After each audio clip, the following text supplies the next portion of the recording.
Semakin panjang usia kita, semakin banyak pikiran yang gak penting yang akan kita simpan dalam otak kita. Maksud saya apa sih ngomong ini? Bapak Ibu yang saya sayangi karena Allah, hidup ini gak ada yang ideal. Jika kita di usia 50-an, 60-an, akan banyak hal-hal yang tidak sesuai dengan keinginan kita. Contoh, izin minta maaf. Kadang-kadang anak udah dewasa tapi belum mandiri, bawa beban pikiran. Kadang-kadang menantu tidak pernah ngunjungin kita, bawa lagi beban pikiran. Kadang-kadang lo anak kok gak pernah ke rumah ya, bawa lagi masuk lagi dalam file otak kita. Kadang-kadang loh kok menantu gak suka sama saya ya, padahal saya udah tua, masuk lagi dalam pikiran kita. Lah kita sakit kok anak gak datang ya ke rumah, masuk lagi dalam pikiran kita. Oh kok saya udah lama gak dikunjungin anak ya, sampai ada orang tua yang bilang tunggu mati aku dulu baru kalian datang, masuk lagi dalam pikiran orang tua. Kadang-kadang kita pergi majelis taklim, rumah kayak gitu kondisinya, kawan-kawan menyinggung kita pula, masuk lagi dalam kepala kita. Saya ingin berpesan kepada, saya anggap sebagai orang tua saya lah. Ini juga saya bilang sama orang tua kandung saya. Di usia mak, di usia bapak sekarang ini, fokus aja gimana caranya masuk surga. Kalau ada anak menantu yang tak sesuai keinginan hati kita, ikhlaskan. Kalau ada anak yang masih melawan, ingatkan, ikhlaskan. Ibaratnya tawakal, detachment. Kita gak bisa merubah itu semuanya. Kalau ada kita sakit, kok gak dikunjungi ya? Kok gak datang juga ya? Anakku mapan kok gak bantu aku ya? Ikhlaskan. Kok gak ikhlaskan ustazah? Selamatkan pikiran kita. Selamatkan pikiran kita. Hidup ini tidak ideal Bapak Ibu.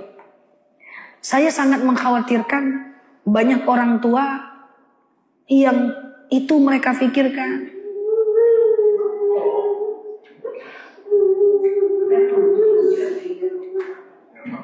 Nggak apa-apa Bu. Iya.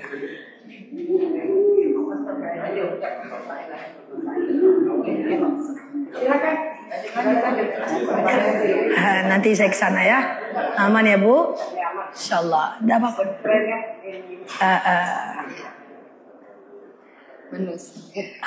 Iya, sabar ya. Aman ya Bu? Oke. Ikhlaskan. Itu karena kalau kita simpan Bu, itu ibarat file yang ada dalam handphone. Nggak penting kita simpan dalam-dalam. Ujung-ujungnya apa? Saya khawatir sekali. Ibu jadi nggak tenang. Ibu risau. Menung-menung. Ingat itu semua. Yang paling saya takutkan kepada orang tua.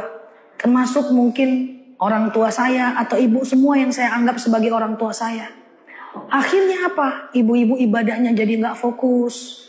Ibu-ibu jadi nggak fokus sholatnya. Jadi nggak fokus majelis taklimnya. Akhirnya pikiran kita jadi terganggu. Nah, yang saya pengen pesan saya itu yang pertama Bu. Akan banyak hal di luar kondisi kita. Kira-kira Bapak Ibu bisa mengikhlaskan itu semua? Kira-kira Bapak Ibu bisa ikhlaskan itu semua? Bu, saya selalu bilang kepada jemaah yang orang tua, apapun kondisi anak kita, menantu kita, saya izin minta maaf. Paksakan diri tetap ridhoi mereka ya. Karena kalau karena sikap mereka kita nggak ridho, kita udah mau meninggal Bapak Ibu. Kalau kita nggak ridho, sengsara hidup mereka. Pasti Bapak Ibu. Ridullah, ridul walidain. Suhtullah, suhtil walidain. Ridho Allah itu bergantung kepada ridhoan ibu-ibu dan bapak-bapak. Yang saya khawatirkan ketika anak Bapak Ibu tidak sesuai dengan apa yang kita inginkan. Dia durhaka, gak pernah datang, melawan, gak perhatian. Kita marah, kita gak ridho, sengsara mereka. Jadi itu yang saya khawatirkan Bapak Ibu. Jadi gak apa-apa kalau ibu ada yang menangis. Maafin saya, insya Allah yang saya sampaikan ini Saya rasa ini penting karena sekali-sekali kita bertemu. Sehingga ibu-ibu yang udah di usia 60-an, 50-an itu bisa lebih tenang. Yang gak penting itu dikeluarkan. Wah, yang ujian-ujian hidup tuh keluarkan semua dari handphone kita, dari kepala kita. Lalu kita akan lebih tenang.